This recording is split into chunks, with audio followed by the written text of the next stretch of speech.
nitwa Rukundo Paru nkaba ndi umu director w'amafilme nkaba nkorera mu Mboni Films, imwe muri company hano mu Rwanda zikora amafilm. Akaba ari company ikora film ikanigisha acting. Kugera ubu ntabwo twatangira kwigisha editing n'ibindi, ariko turimo turigisha acting. So tukaba dufite n'ibindi bikorwa byinshi tugenda dukora ku ruhande. Paru, muri aka kanya abantu bagukurikiye muri 10 Tonight, haba kuri Radio 10 ndetse na TV10, ubu bahise bagira amatsiko, ni gute mu director w'amafilme ugeze muri 10 Tonight uje utuzaniye iki? Nje mbazaniye trailer ya filme yitwa The Loser, tumaze igihe turi gukora. So nje mbazaniye trailer yayo, filme nayo iri hafi kujya hanze vuba aha. So ni filme ya action irimo drama na action. So ni filme nziza yakinwe n'abanyarwanda, yanditswe n'umunyarwanda, ya directinzwe n'umunyarwanda. Actually iyo filme akaba ari nanjye wayi directinze. So ni filme nkeka ko abanyarwanda twayikoze dushaka kwatira attention y'abanyarwanda, dushaka kubereka ko hari n'ibindi birenze drama dushobora kubereka. Iyo filme ikiniye mu Kinyarwanda. Wese mwahisemo kwita izina ry'icyongereza? Actually izina hari ukuntu umuntu ari kwandika filme nk'umwanditsi wa filme. Umwanditsi w'iyo filme yitwa Muhindo Jean Paul. Hari ukuntu umuntu ari kwandika film aba afite ideye muri we.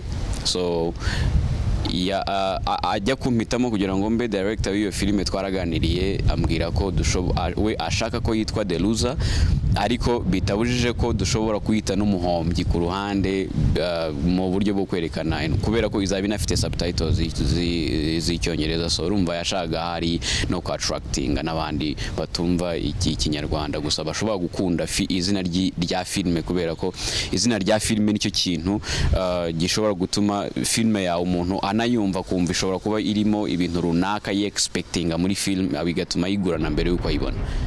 Trailer ni tubivukize nko mu Cyongereza, it's trailer is flashes of scenes. So no kuvuga ngo ni inshamake z'amasene azaranga iyo film.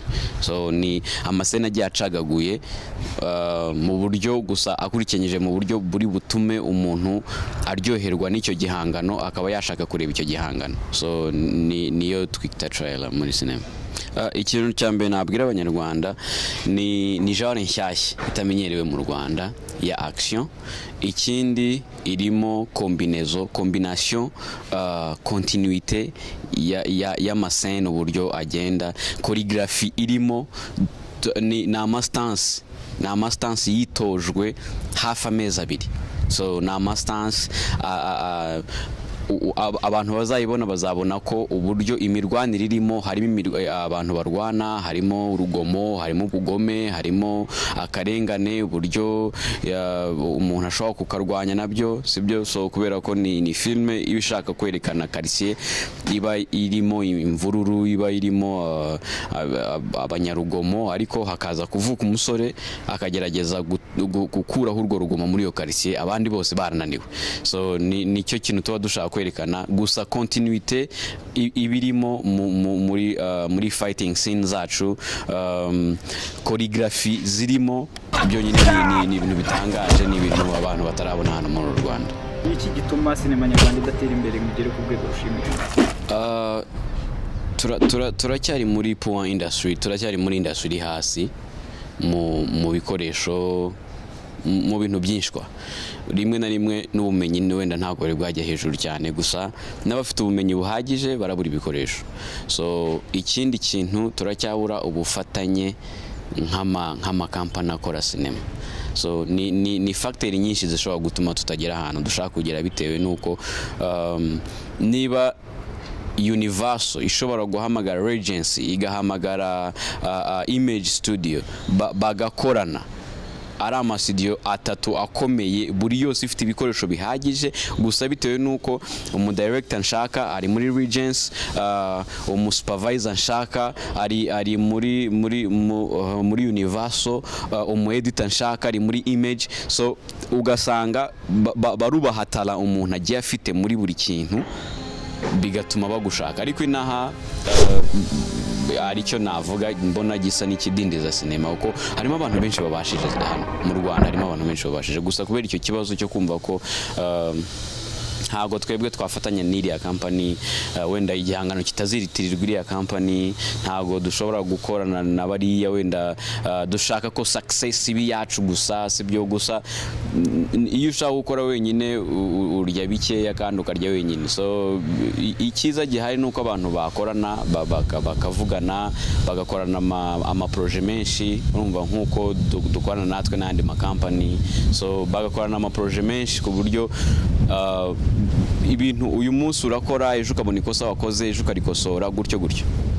Ikintu nabwira abankurikiye muri aka kanya nuko Imboni Films ibazaniye sinema amajari mashyashya mutarabona. Ikindi dushaka ko mubona sinema mu yindi image, sinema nyarwanda mu yindi image mutigeze muyibonamo. So ubu ngubu uyu munsi tubazaniye trailer ya Deluza. Ubu turimo turakora imyitozo y'indi filme turi hafi gukora yitwa Insina Ngufi. Imyitozo turayigerereye, tugiye gutangira shoot. So ni Insina Ngufi vuba hirabije. So ni ibintu bishyashya gusa turi kugerageza kubazanira kugira ngo kandi bitamenyerewe cyane muri industry nyarwanda, kugira ngo byibura tubanze twerekane n'ubushobozi abanyarwanda bafite mu majari menshi agiye atandukanye. Ikintu cya mbere nshaka ku banyarwanda nuko mwizerera muri sinema mufite, ubundi ahubwo mukadufasha kumenya ikitagenda n'ikigenda tukagishyigikira, ikitagenda tukagikosora gutyo. Reka dukine umukino wacu hanyuma.